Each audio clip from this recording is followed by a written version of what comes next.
तुरंत प्रभाव से नॉन वेज के सारे जितने भी ठेले रोड पे लगे हैं, रोड पे बना रहे हैं, ये नहीं दिखने चाहिए।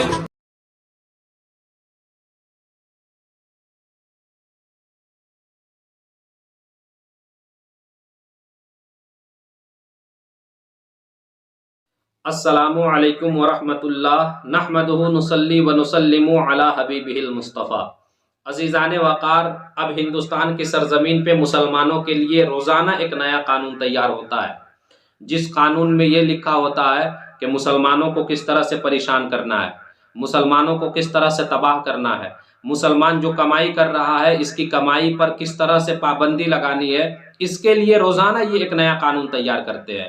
अभी आपने देखा होगा, राजस्थान की सरजमीन पे जब बीजेपी की सरकार बनी तो जो एमएलए बना उसका सबसे पहला काम यही हुआ कि मुसलमानों की दुकानों को बंद करो।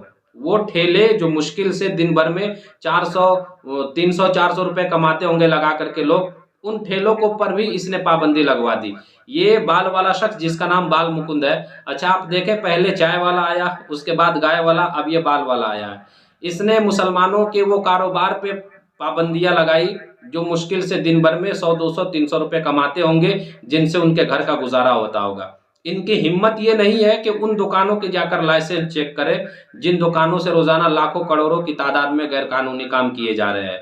उनके पास तो ये जाने की हिम्मत करेंगे नहीं, क्योंकि ये उनके बाप बन करके बैठे हुए हैं। अगर ये चले गए तो इनका वजूद मिटा दिया जाएगा, इनकी कुर्सी 1 मिनट में ख़त्म हो जाएगी, ख़तरे में आ जाएगी अगर उन दुकानों पे चले गए। ये जाएंगे तो किन दुकानों पे? जो मुस्लिमों की दुकानें हैं, जो गरीब लोग हैं, जो ठेले लगा करके 100 200 150 रुपए कमाते हैं मुश्किल से। लेकिन कभी ये ऐसा करेंगे नहीं, क्योंकि इन्हें अपनी कुर्सी से प्यार है, इन्हें अपनी कुर्सी से मोहब्बत है। और ये कहते हैं कि हम हिंदुस्तान को ऊंचाई पे लेकर जा रहे हैं, हिंदुस्तान को तरक्की पे लेकर जा रहे हैं। तुम खाक हिंदुस्तान को तरक्की पे लेके जा रहे हो। तुमने हिंदुस्तान को इतना नीचे ढकेल दिया है कि अब शायद हिंदुस्तान को उस ऊंचाई पे कभी उठ पाए, हिंदुस्तान जिस ऊंचाई पे हिंदुस्तान को होना चाहिए। अगर तुम चाहते हो सच में कि तुम्हारी कुर्सी बची रहे और हिंदुस्तान तरक्की करे, तो इसमें गरीबों का ख्याल होना चाहिए। तुमने उन यतीम बच्चों की हालतों पर क्यों नहीं गौर किया, जिन यतीम बच्चों के पैर काट करके उन्हें सिग्नलों पे भीख मांगने के लिए हाथ में कटोरा देकर बैठा दिया गया। उनके माँ बाप नहीं बैठाते उन्हें भीख मांगने के लिए, उनके पीछे वो अमीर छुपे हुए हैं जिनके सामने ये बच्चे कभी भीख मांगने के लिए उनके दरवाजों पे गए थे, तो उन लोगों ने उल्टा इनके पैर काट करके इन्हें सिग्नलों पे भीख मांगने के लिए बैठा दिया।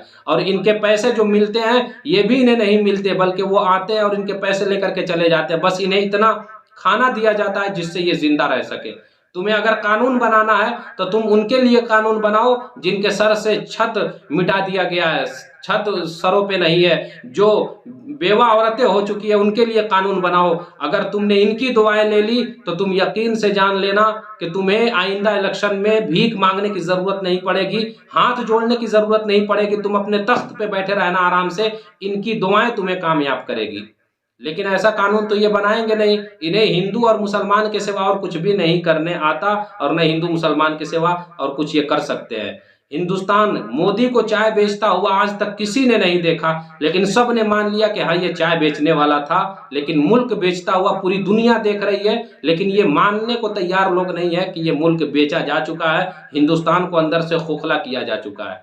एक बात मैं आपको ये बता दूं, ये क्या हुकूमत करेंगे? हुकूमत तो हमने सीखी है मदीने के ताजदार से। आओ मैं तुम्हें बताता हूं कि जब हुकूमत मिल जाती है, ताकत मिल जाती है, तो उसका इस्तेमाल किस तरह से होना चाहिए। हमारे नबी सल्लल्लाहु अलैहि वसल्लम से बड़ा हाकिम न इस दुनिया में कोई आया है और न सुबह क़यामत तक कोई पैदा हो सकता है। हमारे नबी सल्लल्लाहु अलैहि वसल्लम को जब अल्लाह रब्बुल इज़्ज़त ने रहमतुल लिल आलमीन बनाकर भेजा, मेरे रब ने यह फरमा दिया, ऐ मेरे महबूब, ये दुनिया बनाई मैंने है, ये दुनिया मेरी है, लेकिन इसमें पूरा इख्तियार आपको अता किया गया है। आप जैसा चाहें वैसा तसर्रुफ कर सकते हैं। आपका रब पूरा इख्तियार दे करके आपको भेज रहा है। जब हमारे नबी इस दुनिया में जलवागर हुए, ताकत तो इतनी थी कि अगर चाहते तो जमीन को आसमान कर देते, आसमान को जमीन कर देते।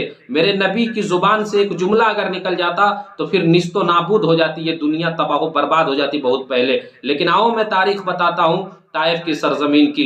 जब हमारे नबी ताइफ के बाजार में गए, कुरान की तिलावत करने लगे, उन काफिरों और जालिमों के सामने जिनके दिल नहीं बल्कि पत्थर थे, उनके सामने जब कुरान पढ़ करके सुनाने लगे तो उन जालिमों ने हमारे नबी सल्लल्लाहु अलैहि वसल्लम के कदम मुबारक पे निशाना बनाना शुरू किया।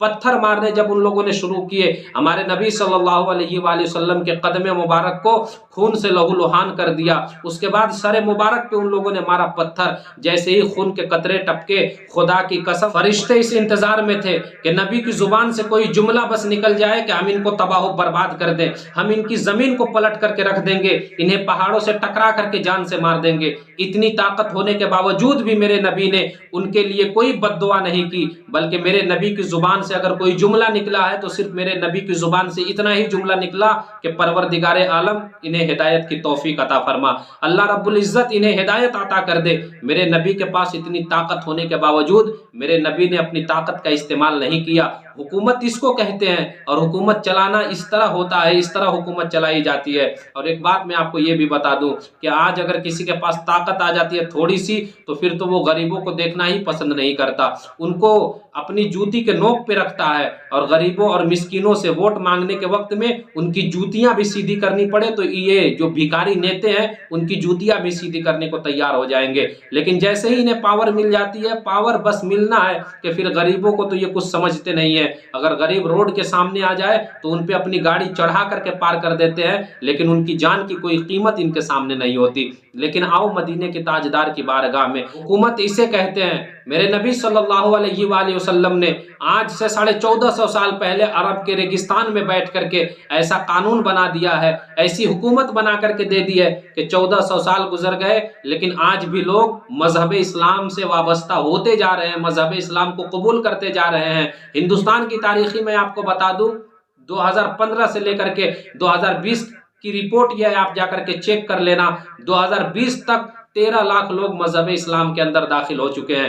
13 लाख लोगों ने कलमा पढ़ करके इस्लाम को कबूल कर लिया है। यह है मजहब इस्लाम की ताकत। मुसलमान परेशान हो सकता है, मुसलमानों को तुम परेशान कर सकते हो, लेकिन मुसलमानों को मिटाना ये तुम्हारे बस की बात नहीं है, तुम्हारी औकात से बाहर की चीज है मुसलमान। अरे हम उस दौर में ना मिटे जब हलाकू जैसे जालिम ने, चंगेज खान ने, इन जैसे जालिमों ने मुसलमानों को तोड़ने की कोशिश की थी, मुसलमानों को तबाह बर्बाद करने की कोशिश की थी, लेकिन इसके बावजूद भी मुसलमानों का कोई बाल बाका ना कर सका।